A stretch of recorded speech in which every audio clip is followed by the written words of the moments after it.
power of the 1031 exchange. Do you know the legal way to keep growing your real estate portfolio without paying capital gains tax every time you sell? While Internal Revenue Code Section 1031 isn't restricted to real estate, that's clearly where most of the discussion takes place. It's called by a couple of names, 1031 exchange, like-kind exchange, or even a starker exchange, because the first person in a tax case that resulted in it being allowed was named starker. That's the rule that lets investors swap one property for another and defer the taxes on the profit. Before 2018, you could exchange all kinds of assets, cars, art, machinery.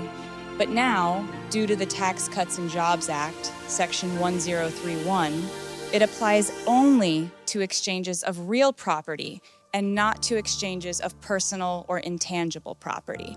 The key idea? You're trading one investment for another of equal or greater value, not cashing out. And here's the best part. There's no limit to how many times you can do it. That means your money keeps working for you, growing and compounding. It's like upgrading your real estate game without the tax hit. That's the power of the 1031 exchange.